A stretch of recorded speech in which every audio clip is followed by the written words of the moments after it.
And as always here on India Today, we bring you the frontline COVID heroes firsthand so you can meet them yourself here on India Today. Over the last many days, in fact, last couple of weeks, one of the most defining images you've seen are of Indian Air Force C-17 and other giant aircraft crisscrossing the world, bringing back oxygen tanks. As you can see in these images, their huge cabins are large enough to take in these large oxygen tanks, and then they're flown across the world back to India, whether it is from Singapore, whether it is from Europe, whether it is from Dubai, whether it is from Australia as well.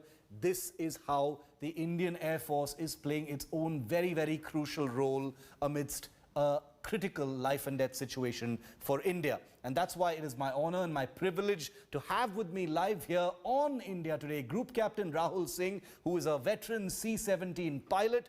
He's currently serving with the Skylord Squadron and is a pilot who is flying many of those missions. Group Captain Singh, thank you very much for being with us. Thank you for your service. First question, how difficult are these extremely high-tempo operations, Group Captain, when lives are literally on the line? I would like to place on record that as air warriors, we are trained to maintain our focus during the high-tempo operations.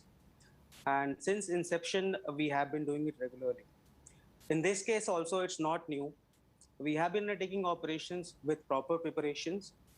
And since 16th April 21, we have airlifted a lot of relief material with full preparation and taking all safety precautions in mind.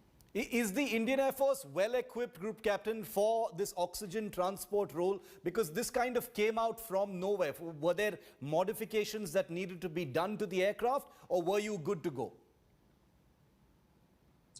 The Air Force has always been ready for this challenge, and we have airlifted the oxygen tankers earlier as well. All it requires is in-depth knowledge of the aircraft system, its capabilities, and some out-of-box thinking so that we can accommodate even the outsized cargo in limited time. Group Captain, you know, some of these flights have been very long-haul flights. You know, you've had flights to Australia and back. Some of these have been 13-hour flights. What is the mood on these jets? Of course, these jets are built for long-haul transport of this kind. But, you know, when you know that reaching your destination on time, completing formalities is literally a life and death, because with each passing hour, there are lives being lost back home. What's the mood like on board when you're conducting and flying these missions? The operating philosophy for C-17 has been that for long-haul missions, the crew members keep and train together all the time. So every crew member is aware about his responsibilities at all given times, and he is conducting his own duty. And as a team, using CRM technique, we all work together towards the common goal. So even for a long-haul flight, every crew member is aware about his responsibilities, and together as a team, we have been able to induct the load from within the country as well as from outside India. How complex are these international, facilitations, Group Captain, for such missions?